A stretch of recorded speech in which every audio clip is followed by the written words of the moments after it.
Hello everyone, आज date है 6 अक्टूबर 2022 और द हिंदू न्यूज एनालिसिस में आपका स्वागत है। इस वीडियो में हम द हिंदू की इंपोर्टेंट न्यूज को एग्जाम के पॉइंट ऑफ व्यू से डिस्कस करेंगे।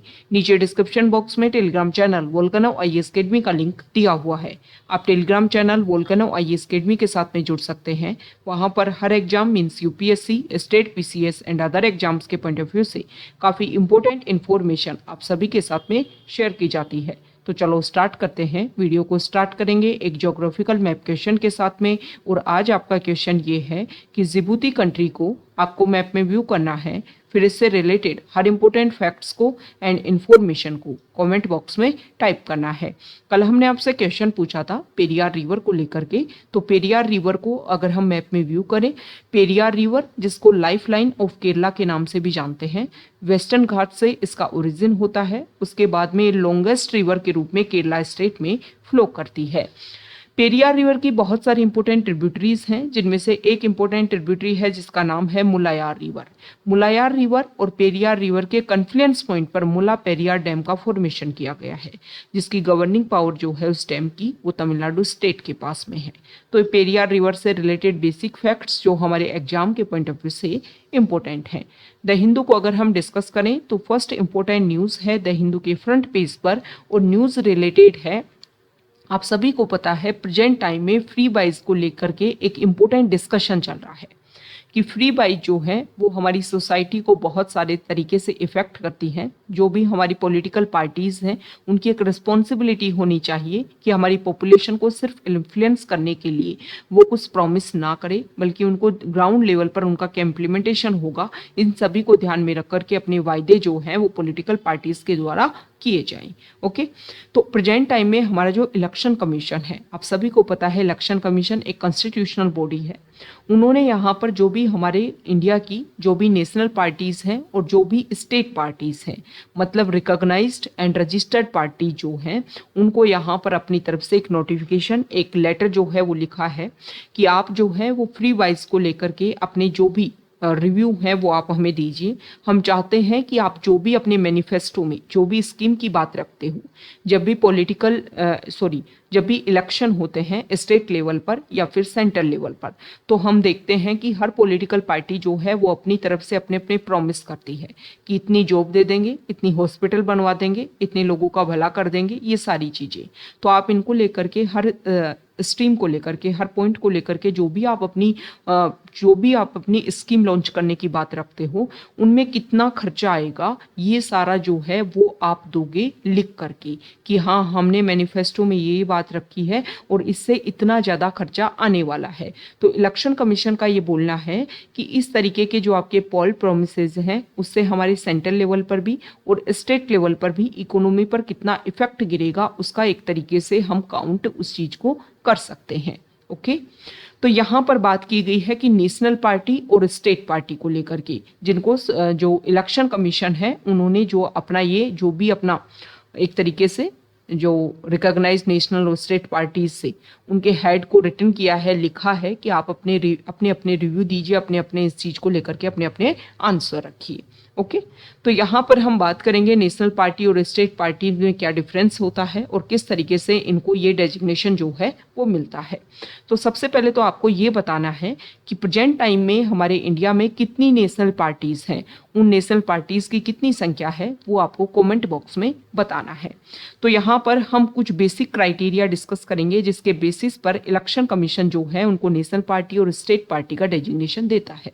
देखो, जब भी पोल होते हैं, पोल के बाद में स्टेट के पोल ले लो, लोकल के पोल ले लो या फिर सेंट्रल के पोल ले लो, उसके बाद में जो इलेक्शन कमीशन है वो रिव्यू करता है पॉलिटिकल पार्टीज को कि उनका यहाँ पर किस तरीके से उनको कितने कितने वोट मिले, कितनी कितनी सीट मिली, उसके बेसिस पर उनका नेशनल पार्टी का और स्टेट पार्टी का जो डेजिग्नेशन है वो डिसाइड किया जाता है। तो नेशनल पार्टी की अगर हम बात करें कि कौन कौन सी पार्टी जो है वो नेशनल पार्टी बन सकती हैं, तो देखो कोई भी पार्टी जो है अगर उसको 3 स्टेट में, मतलब लोकसभा में जितनी भी सीट हैं उनमें से 2% सीट जो है अगर किसी नेशनल पार्टी को 3 स्टेट में, मतलब ये 2% सीट जो है वो भी 3 स्टेट में उसको मिलनी चाहिए। ओके, तब उनको नेशनल पार्टी का डेजिग्नेशन दिया जा सकता है। दूसरा क्राइटेरिया ये है नेशनल पार्टी बनने के लिए, अगर कोई पार्टी जो है उनको 4 स्टेट में किसी भी पार्टी को अगर 4 स्टेट में स्टेट पार्टी का डेजिग्नेशन मिला हुआ है तो उसको नेशनल पार्टी बनाया जा सकता है। और थर्ड क्राइटेरिया ये है कि किसी भी पार्टी को लोकसभा के इलेक्शन में या स्टेट लेजिस्लेटिव असेंबली के इलेक्शन में 6% वोट मिले हो या फिर 4 या उससे ज़्यादा सीट मिली हो तो उसको भी नेशनल पार्टी बनाया जा सकता है। अब बात कर लेते हैं स्टेट पार्टी की। ओके, स्टेट पार्टी की देखो, सबसे पहला क्राइटेरिया ये है कि अगर कोई भी पार्टी जो है उसको किसी भी स्टेट की लेजिस्लेटिव असेंबली के इलेक्शन में, स्टेट लेजिस्लेटिव असेंबली इलेक्शन में अगर किसी भी पार्टी को या तो जितने भी वोट पड़े हैं उनमें से जितने भी वैलिड वोट हैं उनमें से 6% वैलिड वोट मिले हों या फिर क्या मिले हों, 2 सीट मिली हों, 2 सीट मिली हो उस स्टेट के लेजिस्लेटिव असेंबली के इलेक्शन में, तब जाकर के उसको स्टेट पार्टी का डेजिग्नेशन दिया जा सकता है। दूसरा क्राइटेरिया ये है कि अगर किसी पार्टी को लोकसभा के इलेक्शन में अपने स्टेट में से 6% वैलिड वोट में से, टोटल वैलिड वोट्स में से 6% वैलिड वोट मिले हो या फिर एक लोकसभा की सीट उसने जीत ली हो तो उसको स्टेट पार्टी का डेजिग्नेशन मिल सकता है। नेक्स्ट क्राइटेरिया ये है कि अगर किसी भी पार्टी को उनके स्टेट में जो स्टेट लेजिस्लेटिव असेंबली की इलेक्शन की सीट हैं उनमें से, मान लो किसी भी स्टेट में अगर हम बात करें, मान लो किसी भी स्टेट में जो है वो 100 सीट है तो इन 100 सीट में से या तो उसको 3% सीट मिली हो या फिर 3 सीट मिली हो। अब इसमें से जो भी ज़्यादा हो, 3 सीट ज़्यादा है तो 3 सीट मिली हो, 3% सीट ज़्यादा है तो 3% सीट मिली हो। तो यहाँ पर जो भी ज़्यादा है उसके बेसिस पर अगर वो क्राइटेरिया वो अचीव कर लेते हैं तो स्टेट पार्टी दी जा सकती है, स्टेट पार्टी का डेजिग्नेशन। फोर्थ क्राइटेरिया ये है कि अगर कोई पार्टी जो है वो अगर लोकसभा में प्रत्येक एवरी 25 सीट्स में से, लोकसभा की सीट्स में से अगर एक सीट जीत लेती है तो उसको भी स्टेट पार्टी का डेजिग्नेशन मिल सकता है। और फिफ्थ क्राइटेरिया ये है कि टोटल वैलिड वोट्स में से अगर 8% वोट मिलते हैं किसी भी पार्टी को तो उसको भी स्टेट पार्टी का डेजिग्नेशन दिया जा सकता है। और ये क्राइटेरिया जो है वो 2011 में ऐड किया गया था। तो ये हमने बेसिक डिफरेंस क्रिएट किया नेशनल पार्टी स्टेट पार्टी में, दोनों की क्या क्या लिमिटेशन है वो हमने यहाँ पर डिस्कस की है। ओके, नेक्स्ट इंपॉर्टेंट आर्टिकल है यहीं पर। तो देखो, प्रेजेंट टाइम में आप सभी को पता है कि जो नोबेल अवार्ड हैं उनको डिक्लेयर किया जा रहा है कि 2022 के लिए किन किन को दिया जाएगा। तो यहाँ पर केमिस्ट्री और फिजिक्स जो स्ट्रीम है उनमें ग्रुप में मतलब 3 साइंटिस्ट जो हैं उनको केमिस्ट्री में और 3 साइंटिस्ट जो हैं उनको फिजिक्स में यहाँ पर नोबेल अवार्ड दिया जाएगा। तो देखो, एक बहुत सारे एग्जाम होते हैं, जैसे यूपीएससी में तो इस तरीके के नेम बेसिस पर जो क्वेश्चन है वो काफ़ी कम पूछे जाते हैं, लेकिन अगर हम अदर एग्जाम्स की बात करें तो स्टेट पीसीएस में से क्वेश्चन पूछे जा सकते हैं। और भी बहुत सारे एग्जाम होते हैं जिनमें इस तरीके के डायरेक्टली नेम बेसिस पर क्वेश्चन पूछ लेते हैं। तो आपको एक बेसिक अभी 2022 में जो भी हम अलग से एक वीडियो आपके लिए बना देंगे जिसमें जो भी जिनको भी जिस जिस स्ट्रीम में नोबेल अवार्ड मिलेगा वो उनके नेम जो हैं वो आपको बता दिए जाएंगे और किनको किस बेसिक रिकॉग्निशन के लिए, किस बेसिक डिस्कवरी के लिए ये जो है ये अवार्ड दिया जा रहा है वो भी आपको बता दिया जाएगा। ओके, तो यहाँ पर एक जनरल अवेयरनेस जो है वो आपको क्लियर होनी चाहिए। तो यहाँ पर इनका नेम जो है वो डिक्लेयर किया गया है कि इनको फिजिक्स में अवार्ड दिया जाएगा और इनको केमिस्ट्री में अवार्ड दिया जाएगा। नेक्स्ट इंपॉर्टेंट आर्टिकल है, तेलंगाना के सीएम ने एक नई पार्टी लॉन्च की है और उन्होंने अपना जो पार्टी है उनका नेम चेंज किया है भारत राष्ट्र समिति के नाम से। पहले जो उनकी नाम था तेलंगाना राष्ट्र समिति TRS, उसका रीनेमिंग उन्होंने कर दिया है। उन्होंने यहाँ पर बात रखी है कि वो सेंट्रल लेवल पर मतलब ग्लोबल लेवल पर इंडिया लेवल पर, कंट्री लेवल पर जो है वो अपना एक्सपेंड करेंगी। तो ये तो हमने अभी देखा है कि कोई भी पार्टी जो है उसको नेशनल पार्टी का जो डेजिग्नेशन है वो किन किन क्राइटेरिया के बेसिस पर दिया जाता है। तो अगर इनकी पार्टी जो है वो सारे क्राइटेरिया 3 क्राइटेरिया हमने डिस्कस किए उनको कंप्लीट करता है तो उनको एक तरीके से इलेक्शन कमीशन जो है वो उनको डेजिग्नेशन दे देगा इसका, नेशनल पार्टी का। नेक्स्ट इंपोर्टेंट आर्टिकल है एडिटोरियल पेज पर, और यहाँ पर जो फर्स्ट आर्टिकल है, हमारे जो प्राइम मिनिस्टर हैं उन्होंने यूक्रेन के जो यहाँ देखिए एक सेकेंड, हाँ, यूक्रेन के जो प्रेसिडेंट है उनके साथ में मिस्टर जेलेंस्की उनके साथ में डिस्कशन किया। अभी आप सभी को पता है कि रशिया के साथ में हमारे प्राइम मिनिस्टर के इम्पोर्टेंट कुछ डिस्कशन हुआ, जिसमें हम बात करें तो अभी जो समरकंद डिक्लेरेशन हुई एचसीओ की, उसमें पार्टिसिपेट किया था हमारे प्राइम मिनिस्टर ने। इसके अलावा अदर पॉइंट्स पर भी डिस्कशन हुआ। अब यहाँ पर यूक्रेन के साथ में इंडिया ने अपना स्टैंड रखा है, तो ये बात हमें शो करती है कि देखो अभी एक रेजोल्यूशन भी पास करवाने की कोशिश की गई थी। रशिया ने 4 एरियाज को अपने अंडर डिक्लेयर किया था, किसके, यूक्रेन के को। तो इंडिया ने वहां पर अपनी एब्सटेन पॉलिसी को ही फॉलो किया था। लेकिन इस आर्टिकल में बताया गया है कि इंडिया की न्यूट्रलिटी तो है, हम चाहते तो हैं कि हम किसी का भी सपोर्ट ना करें और अपने लेवल पर एक बैलेंस की जो पॉलिसी है उसको फॉलो करें। लेकिन इसके साथ में हमें ध्यान में रखना है कि जो भी इशू, अगर वॉर जैसी सिचुएशन एक लंबे टाइम तक चलती रही तो उससे सिर्फ रशिया और यूक्रेन ही इफेक्ट नहीं होंगे, अदर कंट्रीज भी इसकी वजह से इफेक्ट होंगे और एक लॉन्ग टर्म बेसिस पर जो है वो एक रिजल्ट देखने को मिलेगा। वैसे ही कोविड की वजह से ग्लोबली लेवल पर काफ़ी ज़्यादा इशूज हैं, तो अगर वॉर जैसी सिचुएशन अगर रेगुलर बनी रहती है तो इसकी वजह से जो प्रॉब्लम है वो और ज़्यादा बढ़ सकती है। तो फोकस किया जाना है कि अगर इंडिया यहाँ पर अपनी बैलेंस पॉलिसी को फॉलो करते हुए दोनों तरफ से एक तरीके से कोऑपरेशन की पॉलिसी को इम्प्लीमेंट करवाने की कोशिश करता है तो ये काफ़ी ज़्यादा बेनिफिशियल रहेगा दोनों ही कंट्रीज के लिए और ग्लोबली लेवल पर सभी के लिए। यहाँ पर बताया गया है, अभी अगर हम बात करें तो स्वांटे पब्बो जो है, पापो एक स्वीडिश जेनेटिसिस्ट है और director of the Max Planck Institute for evolutionary anthropology in Leipzig Germany. Okay, तो इनको नोबेल प्राइज दिया जा रहा है मेडिसिन का। इन्होंने किसके ऊपर डिस्कशन किया है, इन्होंने बताया है कि हमारे जो डीएनए जीनोम होता है उसकी सीक्वेंसिंग की जाए, या फिर जो भी हमारे अर्लियर जो मैन थे जैसे नियंडरथल था और प्रेजेंट टाइम का जो मैन है उनमें जीनोम लेवल पर क्या क्या डिफरेंस देखने को मिला है, किस तरीके से इवोल्यूशन हुआ है, जिसकी वजह से एक तरीके से जो भी प्रेजेंट टाइम का जो मैन है वो एग्जिस्टेंस में आता है। इन सभी को लेकर के जो भी रिसर्च है वो किया जाना चाहिए। ओके, ताकि जो हमारा एक इवोल्यूशन है टाइम के साथ में उसके ऊपर हम फोकस कर सकें।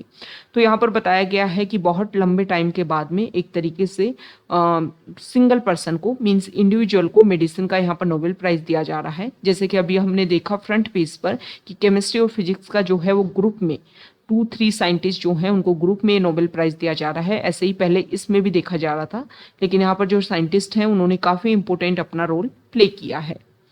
नेक्स्ट यहाँ पर जो आर्टिकल है, देखो राइटर ने यहाँ पर फोकस किया है बेंगलोर सिटी के ऊपर कि बेंगलोर सिटी में अगर हम देखें तो यहाँ पर फ्लड जैसी सिचुएशन देखने को मिली। इसके अलावा अगर हम बात करें तो अदर सिटीज, ओके, जिनमें भी इसी तरीके के इशू देखने को मिलते हैं। तो फोकस किया जाना है उन सारे पॉइंट्स के ऊपर कि किस तरीके से ये जो इशू है इसको सॉल्व किया जा सकता है। तो यहाँ पर राइटर ने उन्हीं पॉइंट्स के ऊपर फोकस किया है जिनके बारे में हम पहले भी डिस्कस कर चुके हैं कि कोई भी जो सिटी है हमारे इंडिया में, जिस तरीके से के सिटीज़ का डेवलपमेंट देखने को मिला वो सबसे पहले तो एक ऑर्गेनाइज्ड वे में देखने को नहीं मिलती है बहुत सारी सिटी, जिसकी वजह से इशू होता है। दूसरा, हमें उन एरियाज़ के ऊपर भी फोकस करना चाहिए कि अगर एक्सट्रीम लेवल पर वाटर देखने को मिले सिटी में तो उनका उनको एक तरीके से एब्जॉर्ब किया जा सके एक्सेसिव वाटर को। तो इसके लिए जो भी इस तरीके का क्राइटेरिया है, जो भी इस तरीके का एक बेसिक ग्राउंड है उसके ऊपर फोकस किया जाना चाहिए। इसके अलावा यहाँ पर ये बताया गया है कि देखो जो भी सिटीज होती हैं उनके डेवलपमेंट के ऊपर तो हमें फोकस करना ही है, साथ ही साथ में हमें जो ड्रेनेज सिस्टम है उसके ऊपर भी फोकस करना है, ताकि इस तरीके के जो इशू हैं वो सिर्फ ना बेंगलोर जो सिटी है वहाँ पर देखने को मिलते हैं, अदर सिटीज़ के भी यहाँ पर एग्जाम्पल दे रखे हैं कि जैसे दिल्ली में 2013-2021, मुंबई में 2005-2017, चेन्नई में 2015-2021, हैदराबाद में 2020, जहाँ पर काफ़ी ज़्यादा इशू जो हैं वो क्रिएट हुए। किसकी वजह से? इस तरीके के इश्यूज की वजह से। तो यहाँ पर आर्टिकल में बताया गया है कि देखो अर्बन फ्लड जो है वो एक मेजर इशू इंडिया में बनता जा रहा है। इसके बेसिक रीजन यही है कि इंफ्रास्ट्रक्चर हमें वेल तरीके से इम्प्लीमेंट करना होगा, साथ ही साथ हमें फोकस करना होगा ड्रेनेज सिस्टम के ऊपर, साथ ही साथ हमें उन क्राइटेरिया के ऊपर भी फोकस करना होगा नेचुरली बेसिस पर, बायोडाइवर्सिटी के ऊपर फोकस करना होगा, वेटलैंड्स एरिया जो हैं, जो भी सिटीज़ में जो लेक्स हैं उन सभी को हमें एक तरीके से कोशिश करनी होगी कि उनके ऊपर फोकस किया जाए। पहले से जो भी एरियाज थे उन सभी को, पहले भी तो वाटर मैनेज होता होगा, उन सभी के ऊपर हम फोकस कर सके। इस आर्टिकल में बताया गया है कि वो जिस तरीके की रिवर फ्लड देखने को मिलती है या सिटी फ्लड, जो अर्बन फ्लड देखने को मिलती है, इसकी वजह से प्रॉब्लम ये होती है कि आने वाले टाइम में ना सिर्फ जो है यहाँ पर एक बड़े हायर लेवल सोसाइटी जो है वो इफेक्ट होती हैं, बल्कि बहुत सारी सोसाइटीज़ ऐसी होती हैं जो तरीके से बहुत ही लोअर लेवल पर अपने आप को एस्टेब्लिश कर पाती हैं। उनके लिए जो है इश्यूज काफ़ी ज़्यादा क्रिएट हो जाते हैं। तो ये इंडिया में अलग अलग सिटी में जो इस तरीके के इशू देखने को मिल रहे हैं वो काफ़ी प्रॉब्लमेटिक इशू हैं, और हमें फोकस किया जाना चाहिए कि इस तरीके की जो प्रॉब्लम है वो टाइम के साथ में दोबारा से क्रिएट ना हो। उन सारे अल्टरनेट के ऊपर हमें फोकस करना होगा। नेक्स्ट इंपॉर्टेंट आर्टिकल है पेज नंबर 12 पर, और यहाँ पर जो आर्टिकल है, 1 सेकेंड, हाँ, यहाँ पर शेड्यूल कास्ट को अपग्रेड करने के लिए बात की जा रही है कि देखो जो दलित क्रिश्चियन है या जो दलित मुस्लिम है उनको कॉन्स्टिट्यूशन ऑर्डर ऑफ 1950s के बेसिस पर उनको एक्सक्लूड किया गया है। तो क्या ऐसा नहीं है कि जिस तरीके से दलित सिख को 1956 में और दलित बुद्धिस्ट को 1990s में इंक्लूड किया गया एससी में, क्या इनको नहीं इंक्लूड किया जा सकता है? ओके, तो यहाँ पर the Supreme Court of India has sought the most recent position of the Union government on a bench of petition challenging the Constitution Order of 1950, which allows only members of Hindu, Sikh and Buddhist religion to be recognized as scheduled caste। तो यहाँ पर supreme court ने जो भी हमारी central government है उनसे question किया है कि 1950s का जो ऑर्डर है वो दलित मुस्लिम, दलित क्रिश्चियन को एक्सक्लूड करता है एससी क्राइटेरिया से। तो जिस तरीके से दलित सिख और दलित बुद्धिस्ट जो है उनको इंक्लूड किया गया है एससी क्राइटेरिया में, तो क्या उनको नहीं किया जा सकता? किया तो जा सकता है। लेकिन यहाँ पर जो हमारी गवर्नमेंट है वो 1936 का एक ऑर्डर की बात करती है कि 1936 में कॉलोनियल एरा के टाइम में जो इंपीरियल जो ऑर्डर था उसके बेसिस पर यहाँ पर जो हमारी गवर्नमेंट है वो बोलती है कि उसमें पहली बार ये चीज़ क्लासीफाई की गई थी, a list of the depressed classes and specifically excluded Indian Christians from it. Okay, 1936 का जो इंपीरियल ऑर्डर था उसमें ये बात बोली गई थी कि जो इंडियन क्रिश्चियंस हैं उनको इससे बाहर रखा जाए। तो उसी के बेसिस पर ये काम किया जा रहा है। लेकिन यहाँ पर टाइम टू टाइम चेंज तो हुआ है एससी क्राइटेरिया में, तो इसी के बेसिस पर यहाँ पर दलित क्रिश्चियन जो हैं वो अपनी इंक्लूसिविटी के लिए काम कर रहे हैं कि हमें भी इंक्लूड किया जाए एससी क्राइटेरिया में। तो यहाँ पर बोला गया है कि पहली बार जो है वो 1956 में एससी में क्या किया गया, शेड्यूल कास्ट में चेंज किया गया, और सिख जो है दलित सिख उनको इसमें इंक्लूड किया गया। The office of the registrar general of India has been reluctant in expending the ambit of the order beyond members of Hinduism और सिखिज्म। उसके बाद में अगर हम बात करें तो मिनिस्ट्री ऑफ होम अफेयर्स ने दोबारा से यहाँ पर इंक्लूजन की बात की दलित, बुद्धिस्ट एंड क्रिश्चियन की। तो आरजीआई जो है उन्होंने यहाँ पर बोला कि हम क्या कर सकते हैं, जो सोशल डिसेबिलिटी जो हैं जिनमें स्पेसिफिक अगर हम बात करें प्रैक्टिस ऑफ अनटचेबिलिटी की वजह से ये सोशल जो डिसेबिलिटीज़ हैं वो इंक्रीज हुई हैं, तो इनके ऊपर फोकस किए जाने की ज़रूरत है। तो फिर से यहाँ पर बुद्धिस्ट जो हैं उनको कन्वर्ट कर दिया गया एससी में, लेकिन यहाँ पर जो क्रिश्चियन थे दलित क्रिश्चियन उनको यहाँ पर इंक्लूड नहीं किया गया।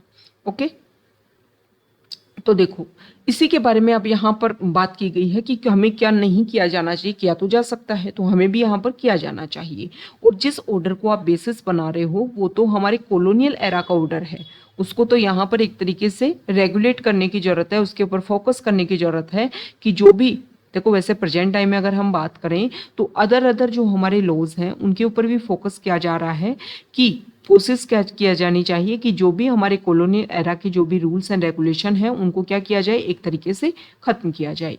तो यहाँ पर वही बात बताई गई है कि पहला फर्स्ट बैकवर्ड क्लासेस कमीशन जो है उन्होंने अपनी रिपोर्ट दी थी, और फर्स्ट बैकवर्ड क्लासेज कमीशन कौन सा था, काका कालेलकर कमीशन। तो उन्होंने अपनी यहाँ पर रिपोर्ट दी थी और the report of the committee on untouchability economic and educational development of the schedule caste in 1969, HPP report on SC, ST and minorities in 1983, Mandal Commission report, the report of the Prime Minister High Level Committee formed in 2006-2008, study conducted by the National Commission for Minorities, the Ranganath Mishra commission report and several other studies. तो इन सारी reports ने एक बात रखी थी कि हमारी society में जो भी डिग्रेडेड पार्ट्स हैं हमारी सोसाइटी के, या एक तरीके से अगर हम बात करें जो काफ़ी एक तरीके से डिप्रेस सोसाइटी के पार्ट हैं, उन सभी के अपग्रेडेशन के लिए टाइम टू टाइम इनका इंक्लूड करने की ज़रूरत है, ताकि जो अनटचेबिलिटी रिलेटेड जो इशू देखने को मिले हर रिलीजन बेसिस पर, उन सभी को सॉल्व किया जा सके। ओके, नेक्स्ट इंपॉर्टेंट आर्टिकल है फॉरेन पेज पर। एक इंपॉर्टेंट टर्म है फॉरेन पेज पर, और इस टर्म में एक बात बताई गई है कि ओपेक प्लस जो कंट्रीज हैं उन्होंने एक डिसीजन लिया है कि जो भी उनके यहाँ पर क्रूड ऑयल का जो भी एक्सपोर्ट किया जा रहा था उसको एक तरीके से कट किया जाएगा।